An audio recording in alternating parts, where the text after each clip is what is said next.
आणि काँग्रेसचे जिल्हाध्यक्ष नेते धवलसिंह मोहिते पाटील हे आपल्याकडे खेचण्यात फडणवीसांना यश आले।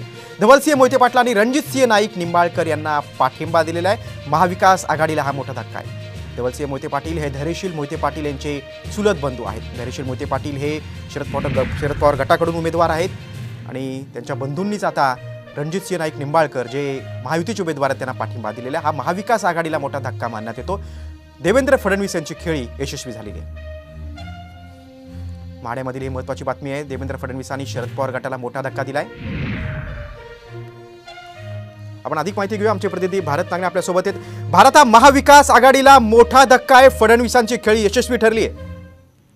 गिरीश, बरोबरच आहे। देवेंद्र फडणवीस आज माढ्याच्या दौऱ्यावरती आहेत। आज त्यांच्या 3 ठिकाणी जाहीर सभा देखील होत आहेत। आता ते माढ्यामध्ये पोहोचले आहेत।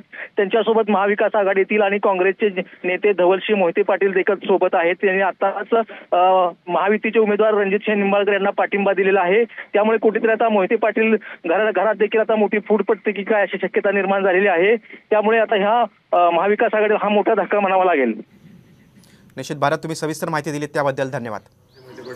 साहेबांवर प्रेम करणारे सर्व कार्यकर्त्यांना जाहीर आवाहन करतो की कमळाच्या चिन्हावर उभे असलेले सन्मान्य निंबाळकर साहेबांना आपण या ठिकाणी समर्थन द्यायचं आणि मतदान द्यायचं। आज शरदचंद्रजी पवार साहेबांनी ज्या उमेदवाराला या मतदारसंघातून तिकीट दिले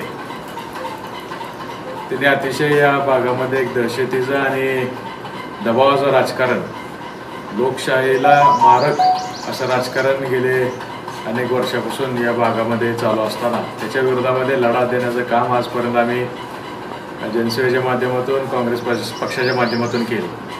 पण या आघाडीच्या माध्यमातून जेव्हा तुतारीच्या चिन्हावरती धैर्यशील मोहिते पाटलांना यावेळेस जेव्हा तिकीट देण्यात आलं तेव्हा खऱ्या अर्थानं फार मोठी नाराजी काँग्रेस पक्षातल्या कार्यकर्त्यांमध्ये निर्माण झाली आणि सर्वांनी मिळून एक आवाज उठवला की ह्या उमेदवाराला आपण पाडलं पाहिजे आणि लोकशाही जीवन ठेवण्यासाठी, भयमुक्त वातावरणामध्ये इलेक्शन पार पाडण्यासाठी भाजपची ताकद आज आम्हाला वाढवायला लागणार आहे। म्हणून आम्ही या ठिकाणी जाहीरपणे कमळाच्या चिन्हावर उभे राहिलेले उमेदवार सन्मान्य